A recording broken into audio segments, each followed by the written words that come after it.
சரணம் சரணம்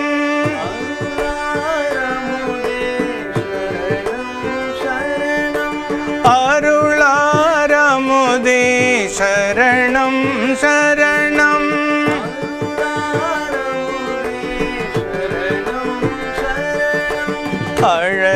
அழகாமலா சரணம் சரணம் அழகாமலா சரணம் சரணம் அழகாமலா சரணம் சரணம் அழகாமலா சரணம் பொருளாயனையாள் புனிதா சரணம் பொருளாயனையாள் புனிதா சரணம் பொருளாயனையாள் புனிதா சரணம் பொருளாயனையாள் புனிதா சரணம் பொன்னே மணியே சரணம் சரணம் பொன்னே மணியே சரணம் சரணம் பொன்னே மணியே சரணம்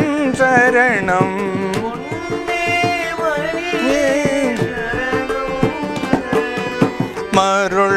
மருள்வார்கரியாய் சரணம் சரணம் மருள்வார்கரியாய் சரணம் சரணம் மருள்வார்கரியாய் சரணம் சரணம்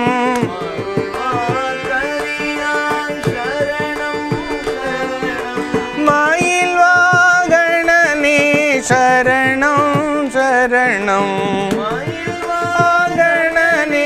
சரணம் மயில் வாகனனே சரணம் சரணம் மயில் வாகனனே சரணம்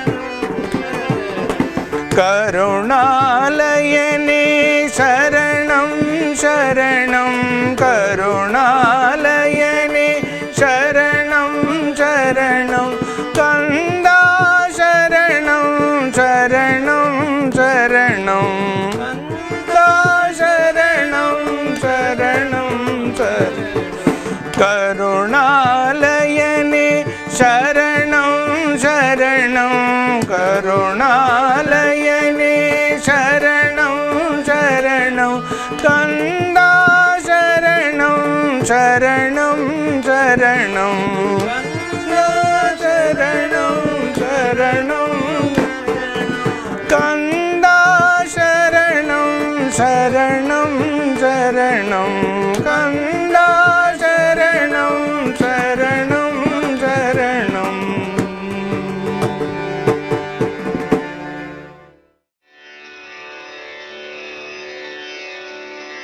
தாபகாய தர்மஸ்ய சர்வதர்மஸ்வரூபிணே அவதார வரிஷ்டாய ராமகிருஷ்ணாய தே நமக.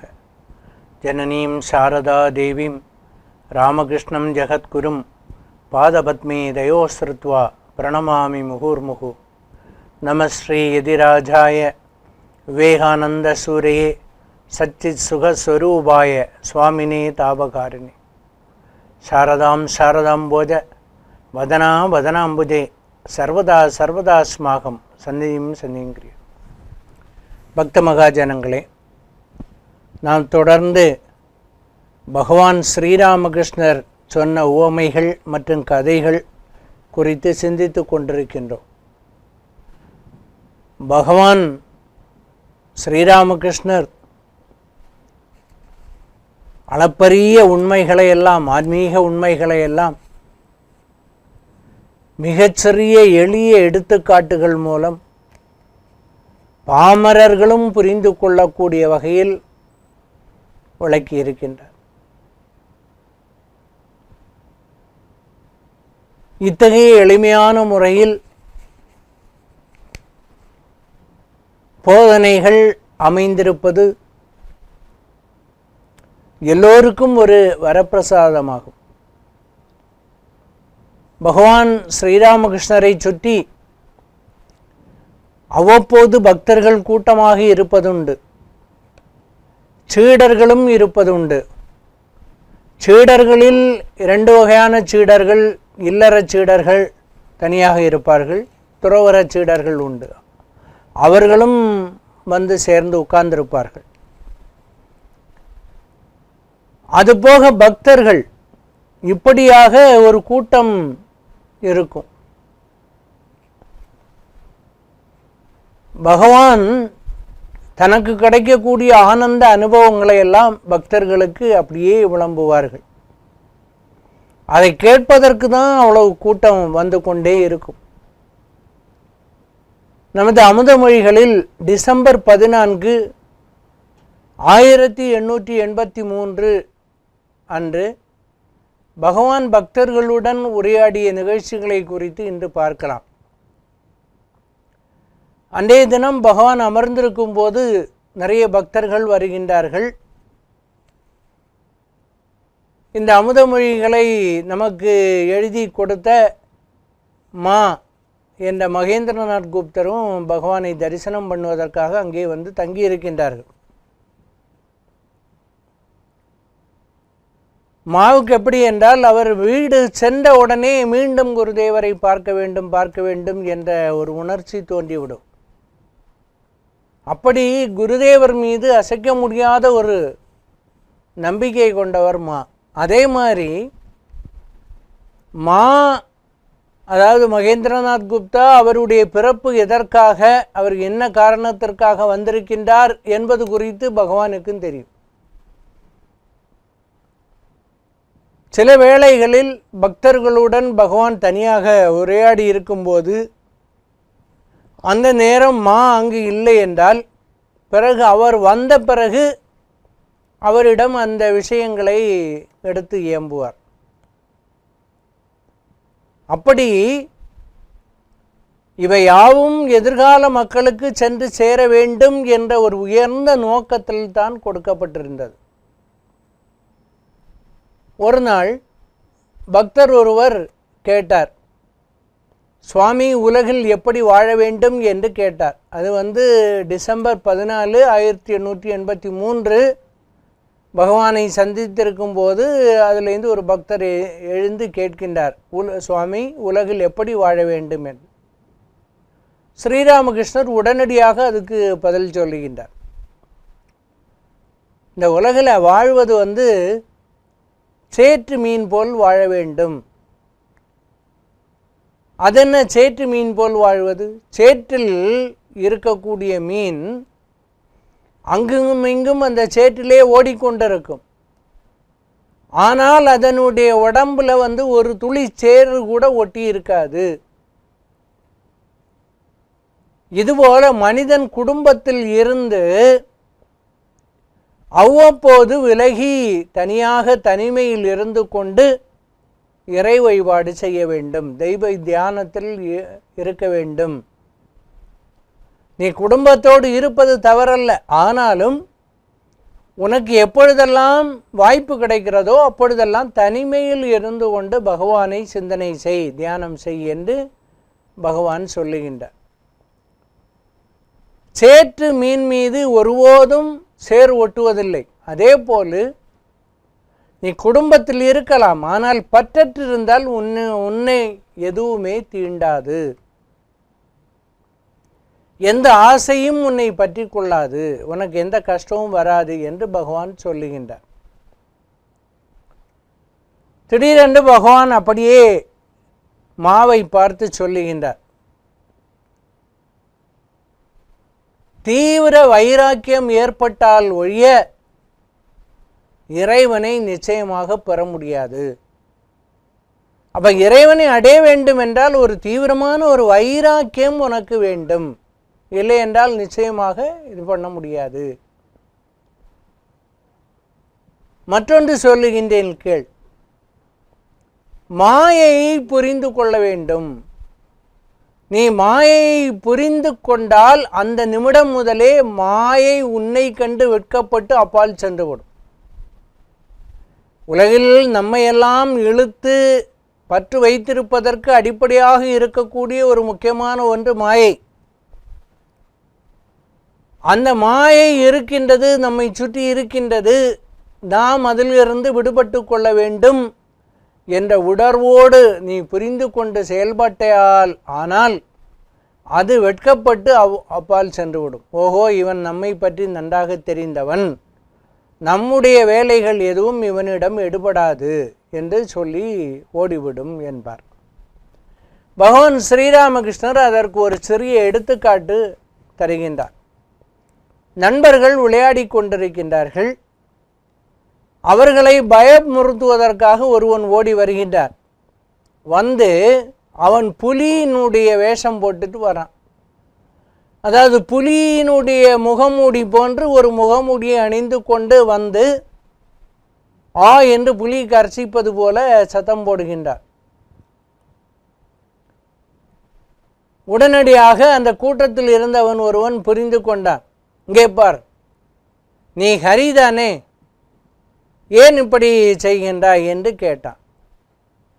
உடனடியாக அவனுக்கு வெட்கம் வந்து விட்டது. ஆகா, என்னை கண்டுபிடித்து விட்டார்கள் என்று சொல்லி அவன் சிரித்து விட்டு அந்த கூட்டத்தை விட்டு அப்பால் சென்று விட்டான். வேறு யாரையாவது ஏமாற்றலாம் என்று சொல்லி போகின்றான். இதுபோல தான் மாயை. மாயையை நாம் அடையாளம் கண்டுபிடித்தால் அது நம்மை ஒன்றும் செய்யாது. ஒருவன் விரும்புவதால் மட்டும் துறவு வாழ்க்கை அமைந்து விட முடியாது. ஒருவன் விரும்புவதால் மட்டும் துறவியாகிவிடவும் முடியாது. துறவு என்பது அவனுடைய முன்வினை பயன், அவனுடைய சம்ஸ்காரம் போன்றவற்றை அடிப்படையாக கொண்டது. எத்தனையோ ஜென்மங்களில் அவன் அதற்கான ஒரு முயற்சி செய்திருக்க வேண்டும். அப்படி செய்திருக்கிறவனுக்கு தான் அந்த மாதிரிப்பட்ட ஒரு பற்றற்ற ஒரு நிலை அமையும் என்று பகவான் சொல்லுகின்றார். காட்டில் ஒரு யோகி இருந்தார். அந்த யோகியை பார்ப்பதற்கு மன்னன் வந்து தன்னுடைய படையோடு செல்லுகின்றான். இவன் மட்டும் தனியாக சென்று யோகியை வணங்கி அவரோடு அளவலாகி கொண்டிருக்கின்றார். மன்னனை பார்த்து மகிழ்ந்த யோகி சொல்லுகின்றார், மன்னா, நீ வந்து அந்த படைகளை எல்லாம் போக சொல்லிரு, நீ என்னுடனே இங்கே தங்கிவிடு, இங்கே தங்கி இருந்து பகவானை தியானம் செய்வாயாக, பகவானை தியானம் செய்வதில் உன்னுடைய மனம் ஈடுபட வேண்டும் என்று சொல்லுகின்றார். அதற்காக நீ என்னுடன் இருந்து காலத்தை கழி என்று சொல்லுகின்றார். உடனடியாக மன்னன், பெருமானே, அது எப்படி முடியும்? எனக்கு வாழ்க்கையில் உள்ள நாட்டம் இன்னும் குறையவில்லை. எனக்கு இன்னும் நிறைய இன்ப நாட்டங்கள் இருக்கின்றன. ஒரு மன்னன் எப்படியெல்லாம் இன்பம் அனுபவிக்க முடியுமோ, எப்படியெல்லாம் வாழ வேண்டுமோ அப்படிப்பட்ட வாழ்க்கையை வாழ விரும்புகிறேன். நான் திடீரென்று எல்லாவற்றையும் விட்டு விட்டு வர சொன்னால் எப்படி வர முடியும்? மேலும் பெருமானே, நான் இந்த காற்றுக்குள் இருந்து விட்டால் இந்த காட்டினுடைய அமைதியும் போய்விடும். ஏனென்றால் நான் சும்மா இருக்க மாட்டேன், நான் மன்னன். இந்த காட்டிலும் ஒரு ராஜ்யத்தை உருவாக்க முயற்சி செய்வேன் என்று சொன்னான். இதுதான் மாயை என்று சொல்லக்கூடிய ஒரு முக்கியமான விஷயம். அப்போ நம்ம வந்து ஒரு மன்னன் அல்லது ஒரு துறவி விரும்பினா கூட ஒருத்தனை வந்து என்ன செய்ய முடியாது என்றால் மாற்ற முடியாது. இப்போ அதற்கு அவன் எவ்வளவோ முற்ஜென்மங்களில் நல்ல காரியங்கள் செய்திருக்க வேண்டும், அதற்கான முயற்சிகள் செய்திருக்க வேண்டும். அப்படியே என்றால்தான் அவனுக்கு அது வந்து சித்திக்கும் என்பதை பகவான் ஸ்ரீராமகிருஷ்ணர் மிக அற்புதமாக சொல்லுகின்றார். மேலும் பக்தர்கள் நிறைய பேர் இருக்காங்க. ஆனால் மாவினுடைய முகத்தை பார்த்து மீண்டும் சொல்லுகின்றார், அனுராகம் வந்துவிட்டால் இறை அனுபூதி ஒருவனுக்கு உடனடியாக கிடைத்துவிடும். அதாவது இறைவன் மீது அளவற்ற ஒரு பற்று, அவனை அடைய வேண்டும் என்ற ஒரு ஊக்கம், அவனை அடைந்தே தீர வேண்டும் என்ற ஒரு வைராக்கியம், ஒரு ஏக்கம் வேண்டும். ஒரு மன ஏக்கம் வந்து விட்டால் நிச்சயமாக உடனடியாக இறைவனை அடைய முடியும். இறைவனை காணலாம், அவருடன் பேசலாம், அவருடைய அனுபூதியை பெற்றுக்கொள்ளலாம் போன்ற விஷயங்களை எல்லாம் அப்படியே மாவை பார்த்து பேசுவது போல அனைவருக்கும் சொல்லுகின்றார் பகவான். சில எடுத்துக்காட்டுகளும் சொல்லுகின்றார். அதாவது ஒரு ஆழ்ந்த ஏக்கம் இருந்தால் நீ இறைவனை அடையலாம். அந்த ஏக்கம் இல்லாமல் நாம் ஒரு வழிபாடு செய்தாலோ மற்ற கர்மங்கள் செய்தாலோ அதனால் எந்த ஒரு பிரயோஜனமும் இல்லை. மனிதனாய் பிறந்தவனுடைய ஒவ்வொருவனுடைய லட்சியமும் இறைவனை அடைவது. அப்போ அந்த லட்சியத்தை அடைய வேண்டும் என்றால் அந்த லட்சியத்திற்கான உழைப்பில் நாம் இருக்க வேண்டும். அதுதான் மன ஏக்கம். பகவான் ஸ்ரீராமகிருஷ்ணர் ஒரு சில கதைகளை சொல்லுகின்றார். ஒரு ஊரில் ஒரு தந்தை இருந்தார். அவருக்கு சின்ன வயதில் ஒரு குட்டி குழந்தை, ஒரு மகள் இருந்தாள். அந்த குழந்தை எல்லோரிடமும் அப்படி விளையாடி கொண்டிருக்கும். அவள் பிராயத்தில் உள்ள மற்ற பெண் குழந்தைகளோடு விளையாடும்போது திடீரென்று பார்த்தால் விளையாடக்கூடிய குழந்தைகள் ஒவ்வொன்றையாக அதனுடைய பெற்றோர்கள் வந்து அழைத்து செல்வார்கள். வா, உன்னுடைய கணவன் வந்திருக்கின்றான் உன்னை பார்க்க என்று சொல்லி அழைத்து செல்வார். உடனடியாக அந்த குழந்தை அந்த விளையாட்டை நிறுத்தி விட்டு செல்லும். இதை இந்த குழந்தை பார்த்து கொண்டிருக்கின்றது. இந்த குழந்தை எப்படிப்பட்ட குழந்தை என்றால், இதற்கு அறிவு வரும் முன்னாலே திருமணம் செய்து வைத்து விட்டார்கள். அந்த காலகட்டத்தில் இதெல்லாம் ஒரு பெரிய ஒரு கொடுமையான விஷயம். குழந்தை பிறந்து கொஞ்ச நாள் ஆனதுமே அதுக்கு புத்தி அறிவு எல்லாம் வரும் முன்னாலே, அது கொஞ்சம் வளர்ந்த உடனே அதற்கு கணவனை பார்த்து வைத்து விடுவார். அதனால தான் என்ன ஆகும்னா, இந்த குழந்தை வளர்ந்து ஒரு பருவம் வரும்போது அவன் செத்து போயிடுவான். ஏனென்றால் வயது வித்தியாசங்கள் அவ்வளவு இருக்கும். அப்படியாக இந்த குழந்தையை சின்ன பிராயத்தில் அதுக்கு என்ன என்று தெரியாது, திருமணம் என்றால் என்ன என்று தெரியாத ஒரு காலகட்டத்தில் அதற்கு திருமணம் செய்து வைத்து விட்டார். அதனுடைய கணவன் இறந்து விட்டான். இப்போ இது விதவை. ஆனால் இந்த குழந்தைக்கு தெரியாது நான் விதவை என்று. இந்த குழந்தை தான் மற்ற குழந்தைகளோடு விளையாடி கொண்டிருக்கிறது. விளையாடும்போது அந்த குழந்தைகளினுடைய கணவன்மார்கள் வரும்போது அந்த குழந்தை ஓடி சென்று விடுகின்றது. இப்போ இந்த குழந்தைக்கு மனதில் ஒரு கேள்வி, என்னுடைய கணவன் என்ன ஆயிடுச்சு, என்ன தேடி யாரும் வரலையே என்று சொல்லி தந்தையிடம் ஓடி வருகின்றார். தந்தையோ தீவிர பக்தர். தந்தை சொல்லுகின்றார். தந்தையிடம் ஓடி வந்து இந்த குழந்தை கேட்கின்றது, அப்பா, மற்ற குழந்தைகளை பார்த்து அதனுடைய பெற்றோர்கள் உன்னுடைய கணவன் வந்திருக்கின்றான் என்று சொல்லி அழைத்து செல்லுகின்றார்கள். ஏன் என்னுடைய கணவன் ரொம்ப நாள் ஆச்சு ஏன் வரல என்று கேட்கின்றார். தந்தைக்கு ரொம்ப ஒரு இக்கட்டான ஒரு சூழ்நிலை. உன் கணவன் செத்து போயிட்டான், இறந்து போயிட்டான் அப்படின்னு சொல்வதற்கு அவர் விரும்பவில்லை. ஏனென்றால் அதுக்கு அறிவு வரும் முன்னாலேயே அதுக்கு திருமணத்தை செய்து வைத்து விட்டார்கள் அந்த கால முறைப்படி. அதனால் என்ன செய்தார்னால், இவர் ஒரு பெரிய பக்தர் ஆனதுனால இவர் என்ன சொன்னார்னா, குழந்தை, உன்னுடைய கணவன் கோவிந்தன், பகவான் கோவிந்தன், கடவுள் அவன். நீ போய் தனிமையாக உட்கார்ந்து அவனை கூப்பிட்டால் அவன் வருவான் என்று சொல்லிவிட்டார். குழந்தைகள் தானே, பெரியவர்கள் சொல்லுவதை அப்படியே நம்பிவிடும். அதுவும் பெற்றோர்கள் சொன்னால் முழுக்க முழுக்க நம்பிவிடும். உடனடியாக அந்த குழந்தை என்ன செய்கின்றது என்றால், எனக்கும் என்னுடைய கணவனை பார்க்க வேண்டும் என்று சொல்லி ஓடி செல்லுகின்றது. ஒரு அறைக்குள் செல்லுகின்றது. அந்த அறையை தாளிட்டு கொள்ளுகின்றது. கொண்டு விட்டு, கோவிந்தா, நீதானே என் கணவன், உன்னை நான் பார்க்க வேண்டும் கோவிந்தா, வா வா என்று சத்தம் போட்டு அழைக்கின்றது.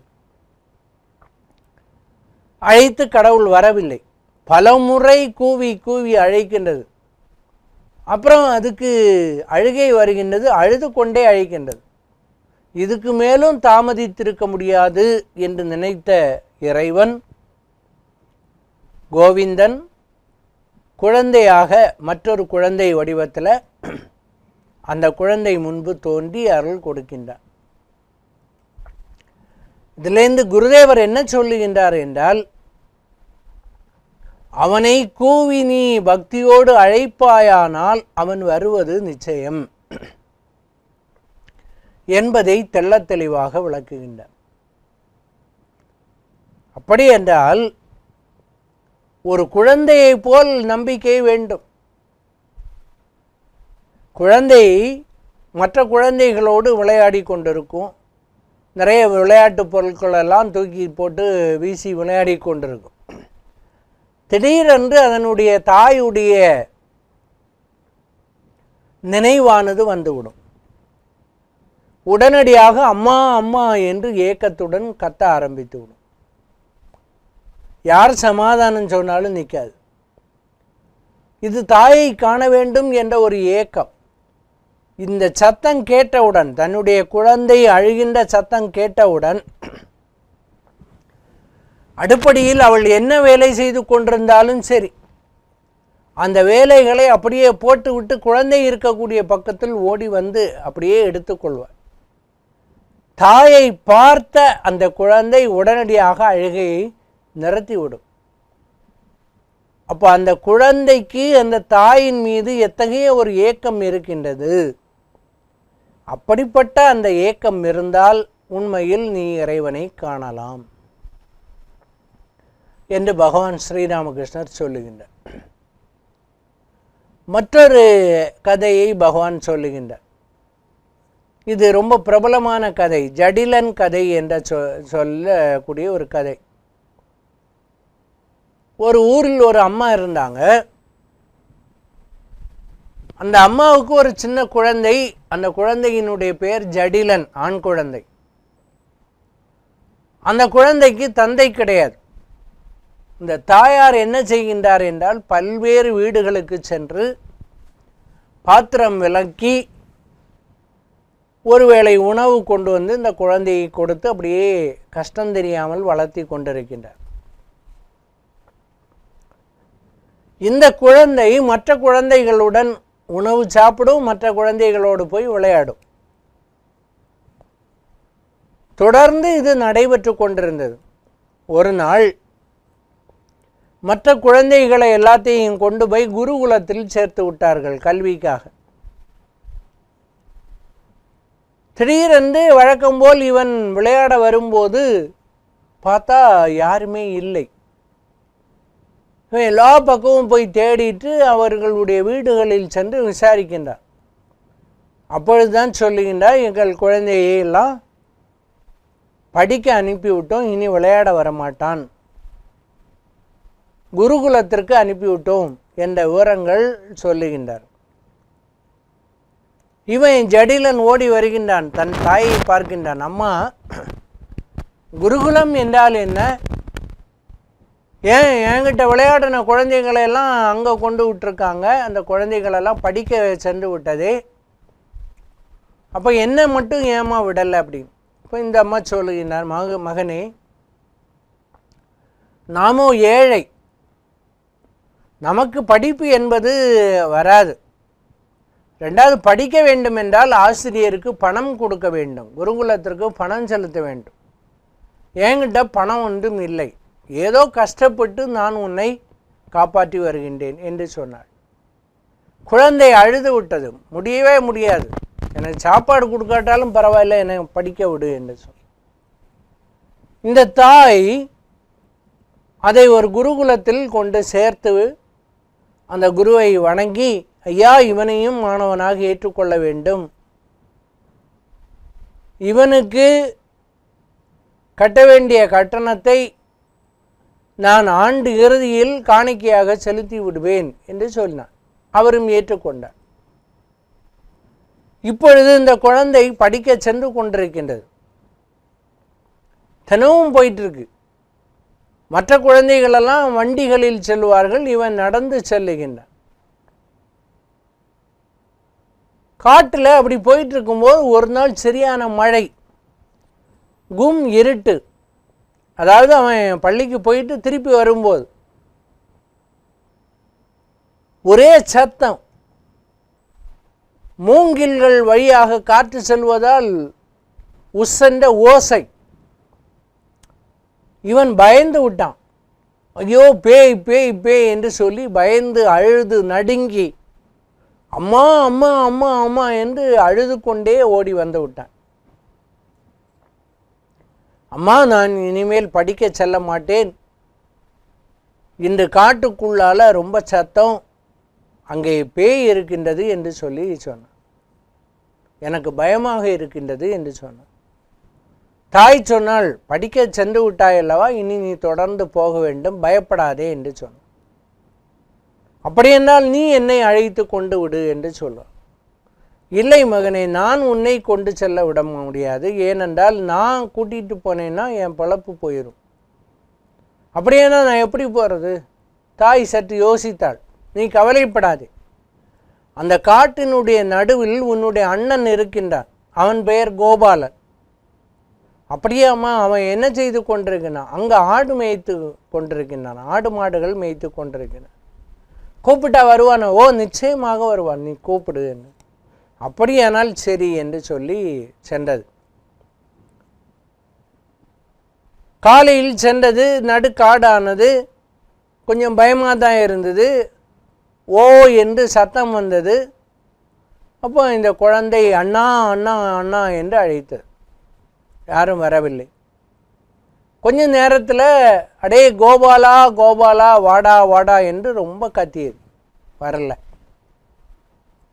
இப்போ இந்த குழந்தை பயந்து நடுங்கி அங்கே விழுந்து புரண்டு அழத் தொடங்கியது. கோபாலா, என் அம்மா சொன்னாங்களே நீ காட்டுக்கு நடுவில் இருப்பா என்று சொல்லி, ஏன்னா நீ வரமாட்டேங்கிறா என்று சொல்லி ஓ என்று அழுது விட்டது. இந்த தூய்மையான பக்தியை பார்த்த பகவான் கோபாலன் ஒரு சின்ன பசுக்கன்றோட அங்கே உதயமாகி அவனுக்கு காட்சி கொடுத்தான். இவன் கேட்கின்றான், யார் நீ என்று. நீ இப்பொழுது அழைத்தாயே கோபாலன், நான் உன் அண்ணன் என்று சொன்னான். அப்படியே அண்ணா, நீ இங்கே பயம் இல்லாமல் இருக்க, பயப்படுவதற்கு என்ன இருக்கின்றது? ஒன்றுமே இல்லை, நீ கவலையே படாதே என்று சொன்னான். அப்படி என்றால் தினமும் நீ என்னை பள்ளிக்கு அழைத்து செல்வாயோ? கட்டாயம் அழைத்து செல்வேன், நீ வந்து கூப்பிடு, இனிமேல் நான் கட்டாயம் வந்து விடுவேன் என்று சொல்.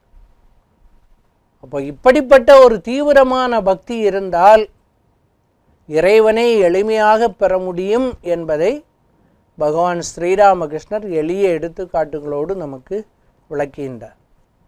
இனி வரக்கூடிய காலகட்டத்தில் மீத விஷயங்களை பார்க்கலாம் என்று கூறி நிறைவு செய்கின்றேன். நன்றி, வணக்கம்.